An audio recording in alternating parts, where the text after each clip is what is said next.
fuck? How the hell? Wait, what is this place?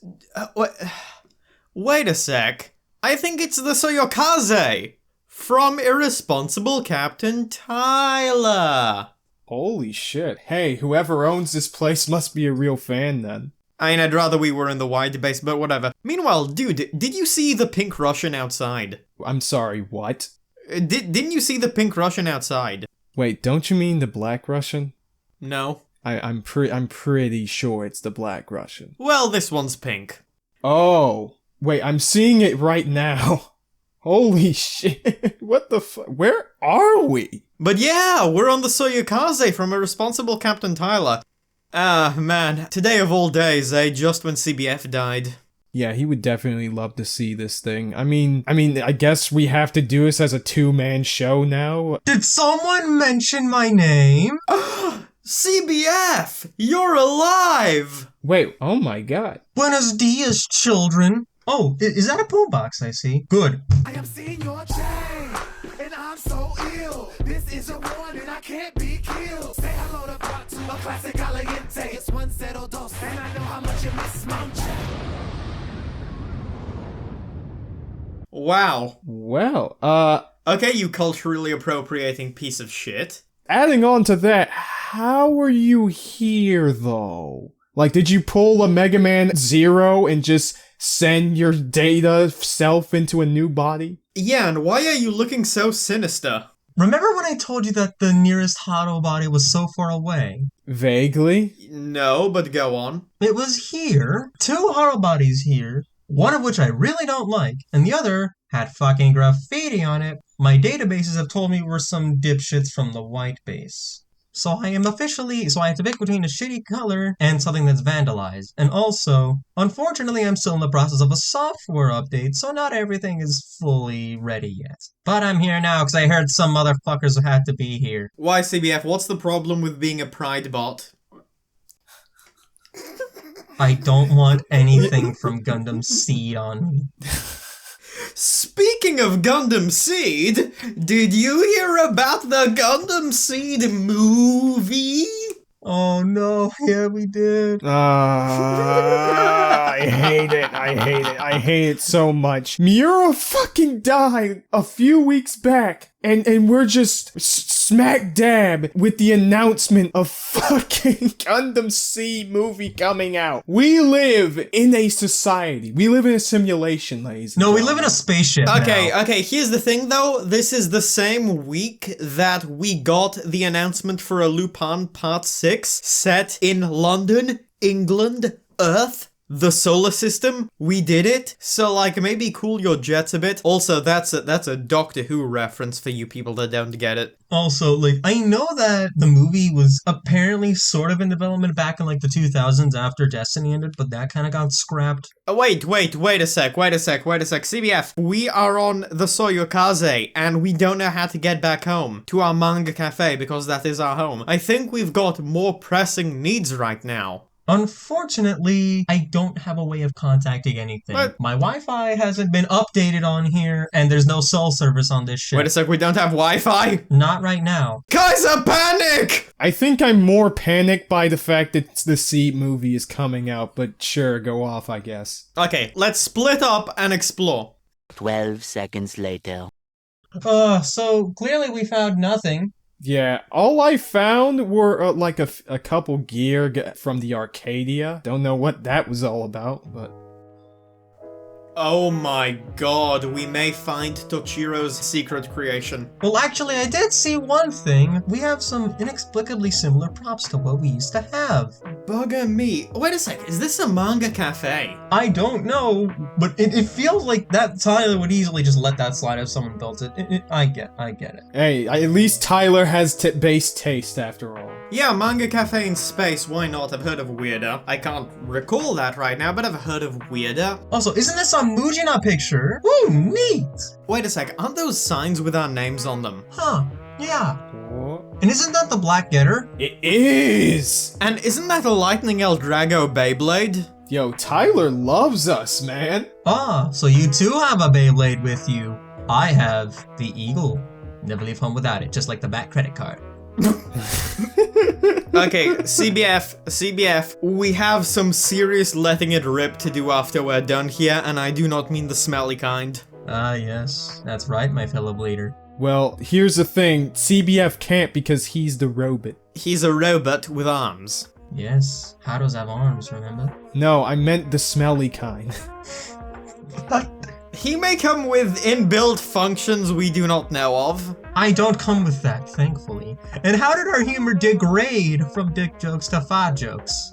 Anyway, back to Gundam. Wait a sec, I said the signs, the props, the table, the manga. Don't you, I mean, especially the signs, don't you think this is a bit too coincidental? I sense some sinister, malevolent, and Machiavellian forces afoot. There's something here we're not seeing. So you're saying Shocker did it? No, actually, I'm saying the Crisis Empire did it. Oh shit. Hey, they brought Minami Kotaro into space, they could bring us into space. Now, the only question is, will we or will we not be attempted to be recruited for an evil empire? But that doesn't matter, because there are no evil envoys right now, or anybody else. So, we searched, we tried, we failed, live, accept, move on, let's take a load off. And besides, since we talked about Gundam, didn't you... I heard that you watched War in the Pocket, 0080.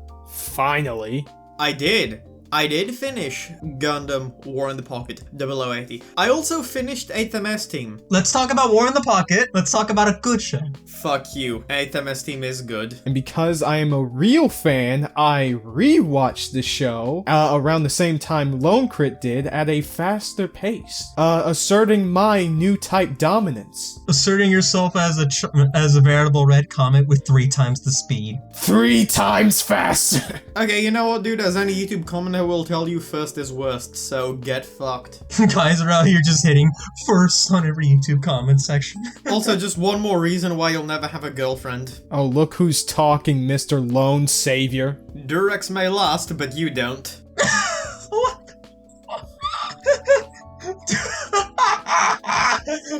Oh yeah, and I don't remember any Heisei writers getting many girlfriends, dude. Actually, Tamari Shinosuke, aka Kamen Rider Drive, got married, so boom. You will never live up to Drive, though. I will live up to Drive! But what we should be talking about is the Chad, Bernie, and War in the Pocket in general. So Lonecrit, how did you feel about it? Yeah, dude, Bernie. Rip Mr. Sanders. We stand Bernie. Both Wiseman and Sanders, fuck it. Yeah, let's go. This is a political channel now. Oh my god. We are Bernie bros. I'm not American, I'm just a bro. Meanwhile, speaking of Bernie, Bernie sure felt the burn. Fuck you. I love how we're making fun of probably one of the saddest deaths in all of Gundam, because that shit hit hard. Yeah.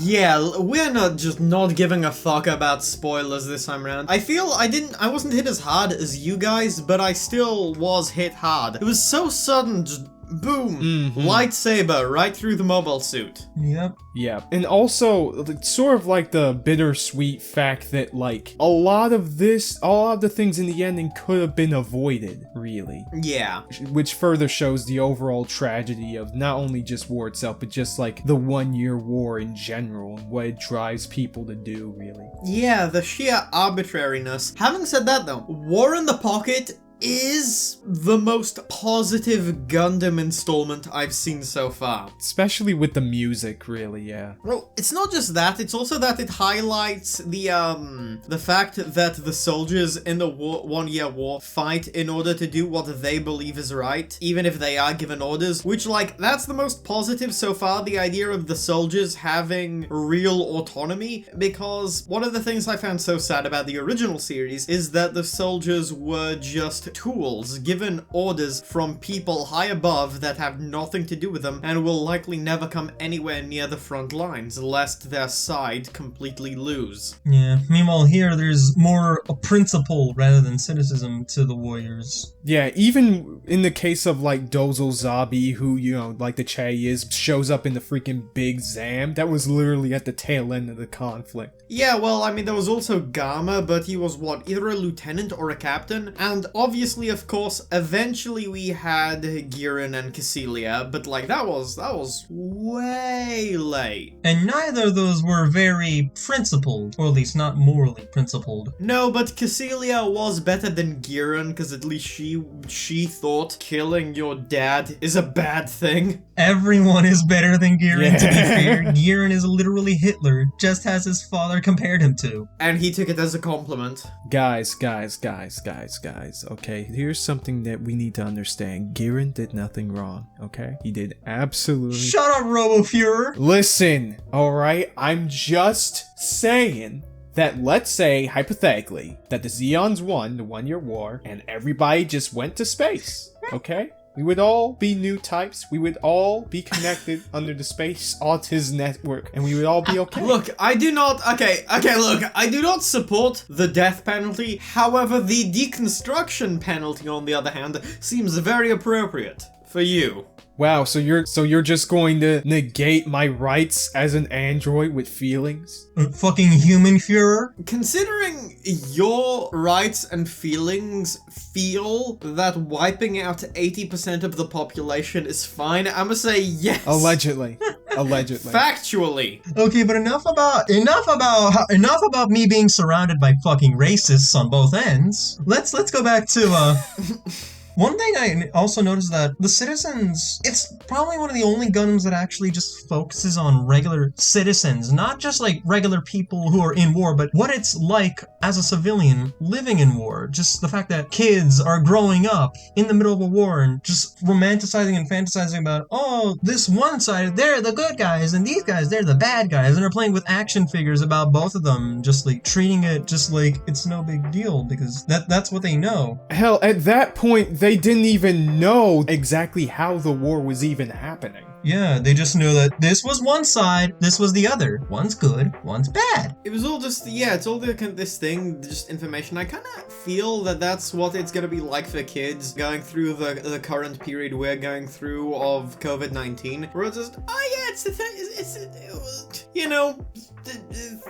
things were a little annoying for a while, but shit's good now. Yeah.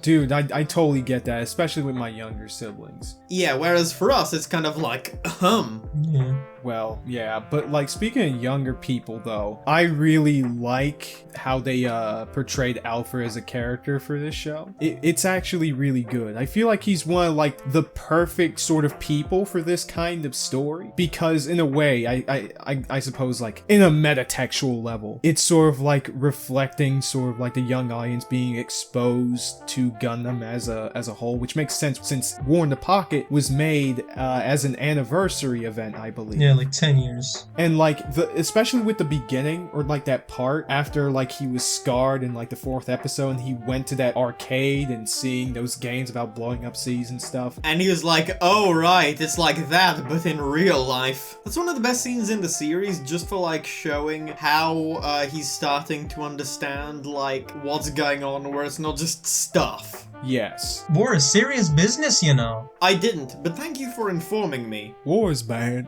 okay? I wish I had a pin just so I could pop that inflated head of yours. I don't know what you're talking about, okay? Doing that is bad, okay? And also war is bad, and drugs. Don't drink and drive. But yeah, it's just the fact that he can no longer innocently and childishly just like disassociate war from just the devastation that is its reality. He's still like better than most of the other kids, because he's a case where he's both like innocent enough just like them, and so he's very impressionable, but still is somewhat questioning of the sort of binary, this side good, other side bad thing. Especially since in this case he's kind of complicit to parts of it. I mean, I think you're giving it a little bit too much credit. He's just going with who he thinks is cooler. He got access to like the Zeon people first, so he kind of sided with them. I think if he met some Feddies first, he'd be very on their side instead. Fair. Yeah. It's just, I think, partially to do with that sense of feeling special. Kids take a lot of the time, like, who's cooler, the good guys or the bad guys? We don't really think about the moral ramifications. They're only 11 and they're not directly impacted on at least this side, this particular colony. Yeah, it feels so weird though, because like at the end, he starts crying and it's like, he learned that death means something, and that people's lives being destroyed has meaning, and that war is bad. And then like his friend talks to him and he's like, cheer up, man. There'll be another war, a bigger war, a cooler war, a flashier war. And it's like, oh my god. It's so sad, and it fits with the series, but in a weird way. I know this is probably my thing because I've rewatched this show so many fucking times, like 3 or 4 times at this point. But like, it's so weird because it's like I can imagine like one of those memes where they put like captions of different people on them. It's like the other kid is like, oh, the normie Gundam fans, and then Alfred is just the boomer Gundam fan. It also just works metatextually because by this point there have been bigger, well, not less bigger, but definitely flashier installments and battles and conflicts, like in Zeta and 083 and whatnot. Yeah, I guess like that does feel like it's kind of. Oh yeah, it was made after Zeta, right? So they are kind of talking about Zeta there. Okay, yeah, that is an interesting, cool little detail. Another thing that just kind of took my fancy is like the way he talks, because the fact that he thinks this way is bad, because as we saw with Alfred, thinking like this is dangerous and can have consequences, because a lot of the deaths are because of him. If he hadn't helped the Zeons, things would have gone most likely way better. A lot of people would have lived. Thank God he didn't realize that there's a good chance those deaths were on him. But on the other hand, it kind of speaks to the innocence of the installment and like who it's appealing to, where the fact that this kid is even able to think this way and say these things in the first place, like, validates to some extent the Earth Federation's actions and the value of their actions and what they strive to protect. They fight so that kids like this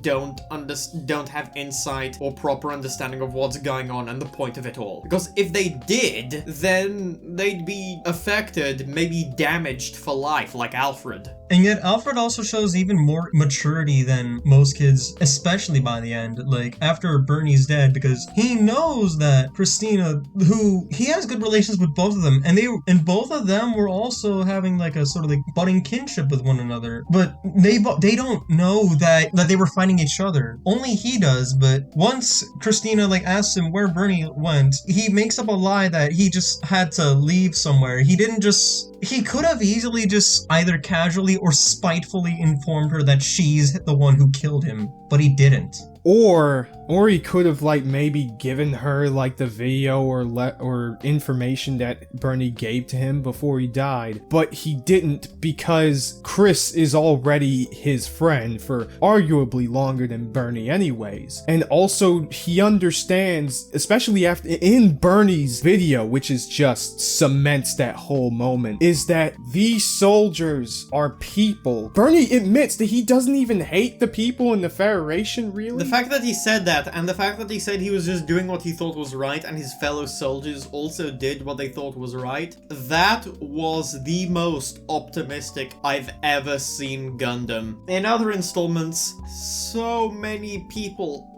good people on the Zeon side, died when they didn't have to. Gamazabi didn't have to die. His fiancé didn't have to die. Ran Baral, Harmon, they didn't have to die. The pilots who spared the mother and her child that I mentioned before, they didn't die, but just think of how for those two that survived, countless other people did die that were just like them. And then in 0080, it gives its own tragedy, but again, optimism, like both at the same time, because while the conflicts are smaller scale, not as many people died, and there's more principle behind it, there's still serious death that affects everyone involved, and now he knows and lives with it, and doesn't hurt anyone with this knowledge when he easily could have. Even though, again, now one of the people he started holding dear is taken away from him. That level of maturity combined with all of that just hits so hard even after Bernie's death, which was already just devastating.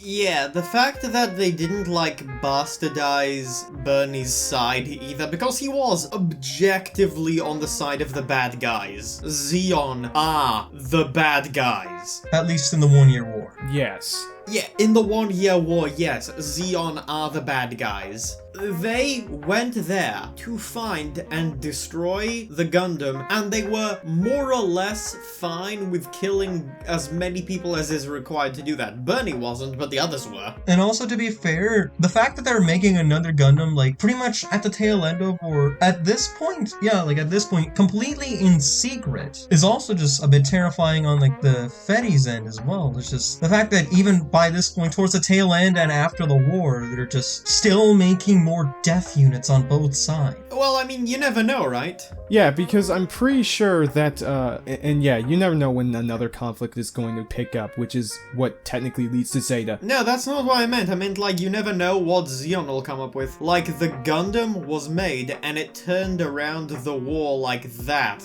Destroyed so many enemy mobile suits. What if Zeon did something like that? What if they made their own Gundam equivalent? Yes, and that's why I was saying, but here's the other thing. It was kind of a blink and you'll miss it piece of dialogue in the OVA, but it's basically canon that the Gundam Alex was going to be given to White Base and Amuro at the tail end of the war. I noticed, actually. Which is funny, because a YouTuber that I follow named Kakarot191, he is currently kind of making a sort of like theory series going over, okay, how would the events of the UC timeline change if Amuro had the Alex? First of which being that Char would be dead. Yes. And that would already change so much. Probably. And in that sense, I'm actually kind of fine with 0080 just tying itself even slightly to 0079. Because, like, one thing I had a problem with 8th MS is, like, towards the end is that when the antagonist of that one says that this new super mega mobile armor will be able to change the course of the war, it will join the final battle, and it will give Zeon the win. That feels like an artificial raising of the stakes when it was already raised enough, that the fact that we now have this big fuck you armor that can just wreck everything. But here, it's just... Honestly, CBF, I disagree with you there. I think that was just him being deluded. I always read the conflict there as not being really about the war, just like what happens right there in front of us with the people we know. The 8th MS team, who at this point, by the way, I remember all their names. Elador, Kiki, Michael, Karen, okay, not the old guy, but still, Sanders, Shiro, and then there's Aina, all of these people. What matters is, like, what happens to them, how this affects them, how this guy's delusions can kill them. Yeah, and like, another thing is that, I mean, even if that were necessarily true, again, we kind of already just touched upon it, but the Gundam and the way that helped turn the tides of the 1 year war, especially with the fact that it just so happened to be a good place at a good time to, like, fuck with the big leaders and big positions in the war. It's not all that out of place that Zeon would be trying to, like, yo, let's make this weapon that can probably turn the tides. In fact, that's why the Zeong was made at the end. Yeah, and realistically speaking, that probably would have been a bit too late for them to have actually made something that could turn the tide, but it still feels like the show wants to at least artificially attach a sense of scale and importance, even if realistically speaking, the antagonist is probably blowing smoke and overhyping his mech. Yeah, I mean, okay, it would have helped though. It's crowd control. Even if that thing couldn't be mass-produced, if they made just a few units, it would have probably been able to take out quite a few Gundam replica units, and that's very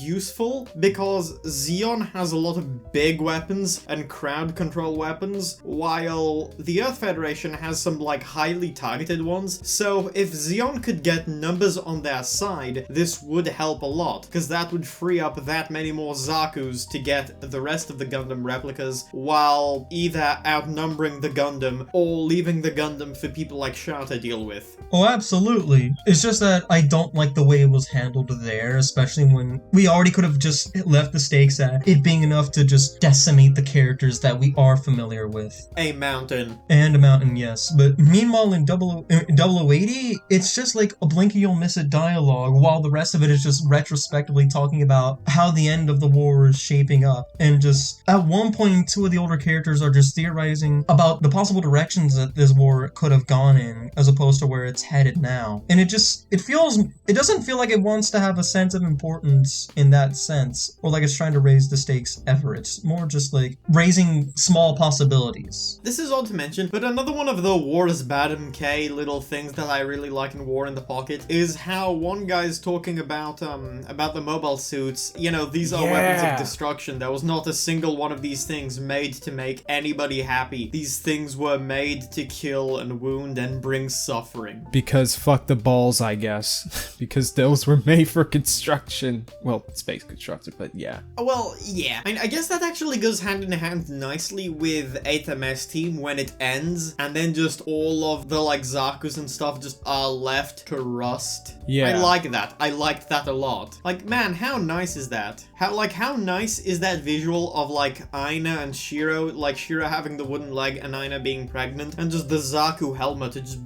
being over that. You know, plants are growing on it, it's rusting. I mean, that wasn't physically there, that's a picture I've seen, but that still conveys the point. Yeah, fair enough. You know, the war has ended, these weapons are allowed to degrade, no longer harming anybody, while people that would have like match are allowed to live.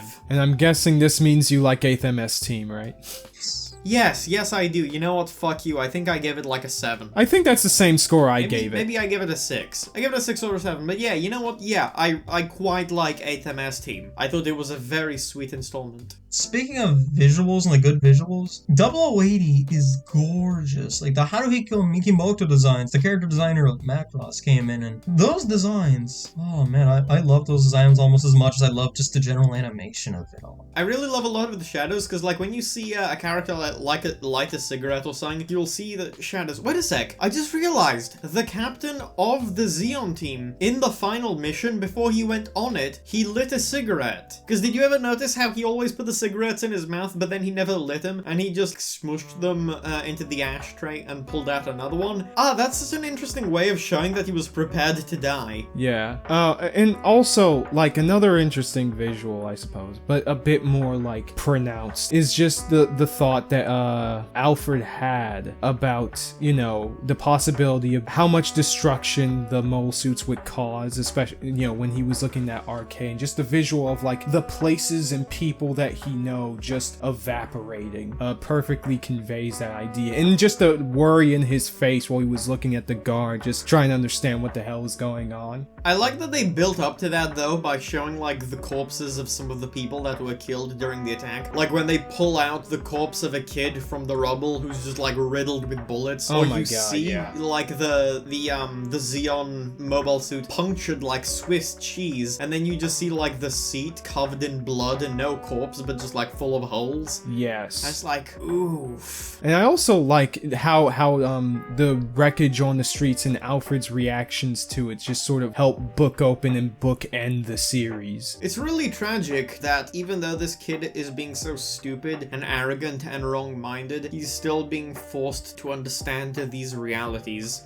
Which, another thing I can definitely say is a plus in 0080 is just how cunning Alfred can be, and it's sort of like, you know, utilizing the fact that he is a kid in these situations. Yeah, I feel that's very much like a kid-ish thing to do, where like you don't really think about the ramifications of things, you just see a way, you go for it. It's very sly and kind of easy in a way because of how direct it is, but I also like the way how he tries that. I think it's in the last episode with like the pipe when he's smashing the Federation troops' car, and then he just legitimately starts bawling his eyes out. Yeah. Oh my god. Where it's not even acting. Oh, by the way, just that sequence where they play like the opening and Alfred and Bernie are just like... and Bernie are just like building the Zaku. I never thought I'd cheer for a Zaku being made, but this is kind of really sweet. And I also didn't really expect them to give like Bernie any kind of justice on his side for his actions in deciding to fight the Gundam. Oh, trust me, like, literally, like we said, we didn't think you would like the show if we didn't think it would pull out the stops with this stuff. Yeah, also just that scene where he was gonna go to the other colony and then he's there at the bar drinking the whiskey and the other woman's like crying on the phone. That was great. That was lovely.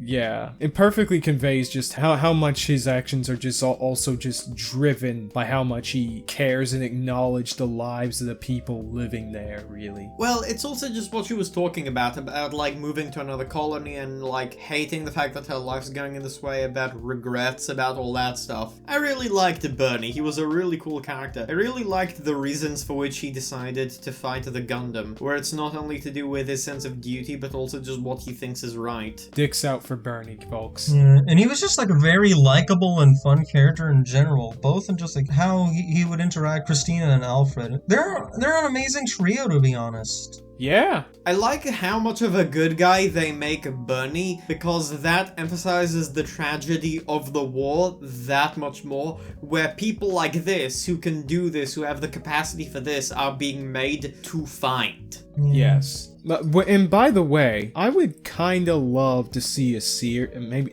not a series, but maybe some kind of like short manga or excerpt with like us being reintroduced with Alfred and just seeing how he reacts to the other major events of the Universal Century timeline and just how he lives after all of that. Personally, I would have just liked it if the show was a bit longer. That in general, yes, but I think it's as good as it is because of how short it is. It keeps things tight and much more impactful. I guess I would have liked to have seen like more stuff with Chris and Bernie, but you know, it is what it is. Actually, what would be interesting, really, is that, hey, maybe in almost every major installment in UC, mostly Zaya, Double Zaya, Char's Counterattack, and Unicorn, really, we get periodically an OVA just following Alfred that is made like afterwards or maybe during it, just seeing his experiences during those points in time and just following his story from there. That would actually be interesting, or maybe have them be movies. Why not just do an anthology about many different civilians? Yeah, that too. That can also work. I'm actually reminded of Origin Episode 5, weirdly enough. Yeah, by the way, I like how they keep the tone so light by fixating so much on Bernie,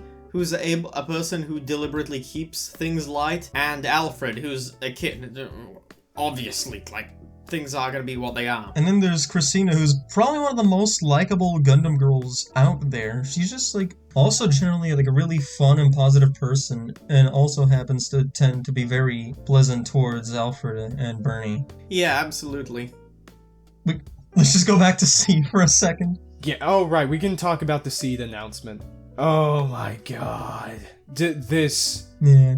But yeah, back to the SEED announcement real quick, because speaking of Gundam, SEED in general is probably one of the weaker, even by the standards of AU Gundams, which tend to not be some of the best. SEED and especially Destiny are frustrating. SEED wants to be basically a reimagining of 0079, but it has more theatrics. It sadly has way more melodrama and very little of the nuance of 0079. So while there are some interesting moments, it can also be incredibly fucking frustrating watching, and just generally bad character writing. Yeah, it's so awful. And then Lonecrit, you know how the Newtypes, you already kind of consider them bullshit broken OP? The Newtypes are bullshit broken OP. I mean, Amuro goes to a commander vessel and just sees the magic critical hit points, goes boom, boom, stabs them right in with his laser sword. That shit fucking explodes even though it seems nearly indestructible, and also he can see the future and completely shrug off combination attacks that are operating in his blind spot. Yeah. Basically, imagine kind of like that, except with none of the future sense. But I know you talked about the Psychomu system at one point. It's kind of like it brings that in too. So everyone innately who is a coordinator and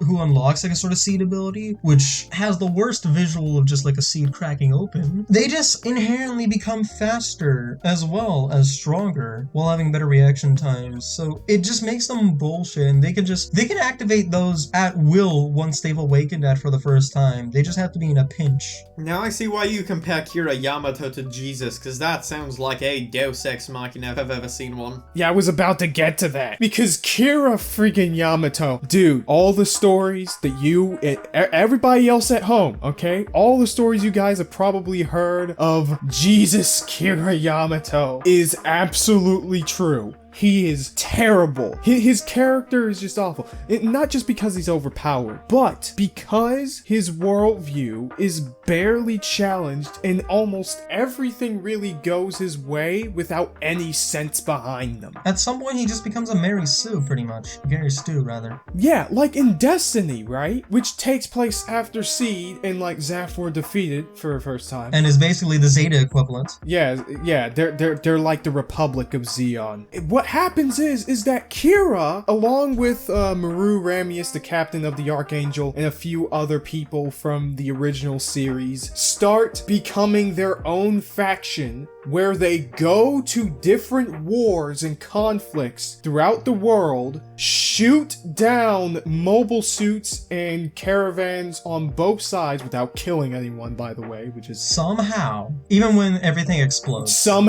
just somehow not killing a single one of them. Even when everything explodes, none of them die. They shoot them down and just expects them to get along after that. And they steal the show. Literally. Shin, who is the main character of Seed Destiny, at a certain point, like past episode 35 and whatnot, it basically just becomes the Kira Yamato and Friends show again. Which is ironic because that cutoff point was him beating Kira's ass for no reason. Is Shin the guy who has his girlfriend stolen and then Kira's a huge dick about it? No.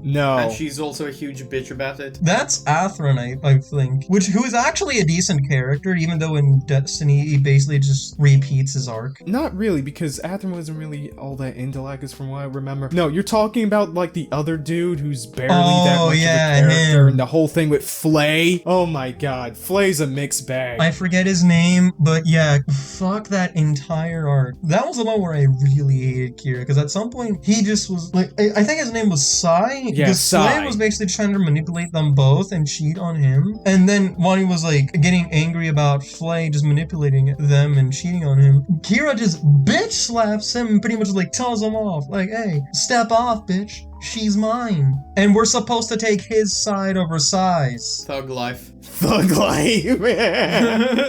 Bros before hoes my ass. Yeah, I guess a part of that was supposed to be because of like, well, not only because of like, oh, Kira's mental state during that time, but how much he's already being relied upon, because unlike in the original series, other Gundams were made at the same time as the Strike Gundam, which is the one that Kira was using in the beginning, but the other ones got stolen by Zaft, so they are chasing after the group, so there are other Gundams around, and Kira's basically mostly the only one aside from the Chad, Mulaflaga, just in order who are able to take him down. So I guess it's also part of that just going to his head. Is he the Shaw clone? Actually, there are multiple Char clones in this series. Yeah, Mulaflaga's the good guy Char clone, and then there's a bad guy Char clone towards the latter half of the series. The blonde guy with a helmet. No, but like, here's the thing. They're the same person. Because what happened was... Okay. Don't start. Okay, no. That's major spoilers. No. There, and he hasn't seen Seed. No, it's not about spoilers. No, just do not even start. When you start by saying they are the same person, it's just shut the fuck up. Shut the fuck up. Shut up. Shut up. Does that bring some kind of like PTSD to something you hate? No, that's just a rabbit hole nobody wants to hear, and by nobody I mean me. Too bad the show explicitly makes it that. Oh my god. Did you react this way when you found out that Kyoji in the Devil Gundam and the other guy was the same dude too?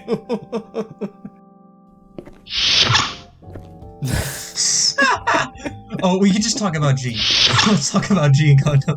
No, we're leaving that till I finish the show. Oh, you still haven't finished it? Okay. Yeah, fuck off. Let me talk about something a little bit more current, which is also war related. 86. 86 is pretty decent so far. I really like it. Huh. I haven't seen it, but I keep hearing Gya's comparisons to it for some reason. I know the twist of episode 1, and on the basis of that, it seems cool. Like, I skimmed around episode 1 once without actually watching it, just to kind of gauge the tone, to see if it'll be like Bishoujo-y and Bishonen-y, like, nonsense, or if it's like, you know, grounded for real about the whole war stuff. Like, is it Gundam Wing, or... No. It's not Gundam Wing, it's not Gundam Seed. I mean, it has a couple Bishonen aspects to it, but most of the time A6 pretty much does a good job at playing it straight, aside from one particular aspect that I won't spoil for you guys because I want you guys to watch this. Is it the tsundere? No. I'll watch it at some point. I know it's split core right now, so like we're getting 11 episodes now, and then like a couple seasons later we're getting the second half, so I'll watch it then. Okay, Kaiser, be real with me. Does it or does it not pull a Kaze no stigma? It does not pull a Kaze no stigma, and thank God for it. Praise the Lord Jesus Christ! You mean Kira Yamato? Fuck you. Praise the Lord Kira Yamato! No, shut. You haven't even seen the fucking show. Shut up. One day we'll talk about Geass itself. Yeah, one day we'll talk about comparisons between Seed and fucking Code Geass, like we're talking about comparisons with Code Geass and this. And I'll shit on Double O, because Double O sucks. Oh, I thought you were gonna say irregular with Magic High School. This motherfucker! Did you actually just reference the regular Magic High School in Gatsuya? You actual piece of shit! Oh my God. Just you wait. You subhuman waste! Just you wait, man. One day I'm gonna watch that show and I'm gonna make you talk about it. Oh man, I could go on a rant about that. That is one of the worst anime I've ever seen. But let's talk about a show that isn't shit. Back to 86. Yeah, Kaiser, tell me about the story. Yeah, I mean, you guys already know. I'm guessing you guys already know the premise. Sorta? Sort of, yeah. If not, I can quickly go over it, I guess. If I remember correctly, it has something to do with like racism and the fact that it's like, oh, this one girl in her 86 unit, they're of like a somewhat different race, so every time they die, no one else wants her to report their deaths, so everything looks squeaky clean because they're of a better race than her guys. But she actually really has morals and wants to report. Really? 86, not 68 plus 1? You? Anyways, actually, no, it's not just her specific. The 69 units. Shut up. The thing is, though, all the units in A6 are actually people. The whole thing is that, okay, this country that the main girl is in is trying to fight a war against a legion of robots. So, you know, they're fighting against the good guys. Just like man versus machine in TF2. Yes. No prize guessing what side you're on. I would neither confirm or deny. Anyways, though, so here's the thing. Publicly, it's supposed to be that, oh, the country that is fighting against these robots, we're using our own fully automated robots to fight against them. When in actuality, there are people driving these things in order to fight those guys, but they are just like people from other races or lower class from the prime race of that country to fight that war as basically just human sacrifices. Yo, that sounds kind of sick. Yeah. And as mentioned earlier, no one wants to report their deaths because of that, except for the main girl who actually is willing to treat them like human beings and report the casualties. Yeah, because she has morals and nobody else does, because for some reason. And well, yeah. But also, they actually do a pretty good job at better facilitating as to why that is the case. Because a lot, it's already been said earlier on in the show, so this isn't really a big spoiler. But a lot of this also has to do with like the influence of her father, because he already had mixed feelings about the whole system in general. And at one point, which basically caused his death, smart move guy, he decided to take the main girl over to a less populated part of the battlefield, under protection, of course, in order to see what was actually going on and just see how wrong it was. And after that whole experience, she better facilitated to her that, like, this shit isn't right. And like... War's bad, okay? Yeah, war's bad, okay? But also, you know, killing minorities in order to throw them out of Legion and see if that sticks is also not very okay. It's very racist, one would say. Just mistreatment of minorities. Yeah. Hate to see it. And you know what? Actually... Yeah, you hate to see it. And it's actually really funny. Well, what's actually funny is that, like, the group interactions in the team in A6 that she is in charge of is actually really good. Like, they're actually very, well, not super well-written characters, but they're endearing. They have good chemistry with each other and with the girl in general, because, like, a lot of it has to do with the fact that she's just kind of, like, pure and has, like, different experiences and they don't have no idea what it was like on the other side of, like, the border and shiz. So they just kind of touch base on that a little bit. Okay, you're making me want to put a bullet through my head. Please stop. Wait, why? Well, there's this nice privileged girl that knows that pain and suffering and goes to show the oppressed minorities the way and how to live and give them hope. No. Well, okay, it's not that auspicious. How is this not a white savior archetype in the making? It's not exactly like that, because unlike in those archetypes, even her own sort of biases and actions get addressed in the show by the other characters. So it's not like she didn't have anything to learn from, really. And there are other people that do feel similarly to what she does, especially her best friend. But, you know, they're just less open about it. Okay, that's interesting. But I do definitely suggest you watch it. It has a couple of typical anime-tisms, but it's really decent. It sucks that no one's fucking talking about it, but what can you do? I mean, it's decently talked about. With that said, though, I do believe it is time that we round up this new episode of the Newtypes podcast so we can keep searching for a way out of the Soyokaze. I don't know about you guys, I'm staying fucking here. Well, okay, maybe a way out so we can just, like, go back and forth. Or maybe fix the fucking internet? Actually, Lonecrit, before that, let's go. Let it rip. Let's go. 3, 2, 1, let it Dicks rip! out! Don't do it.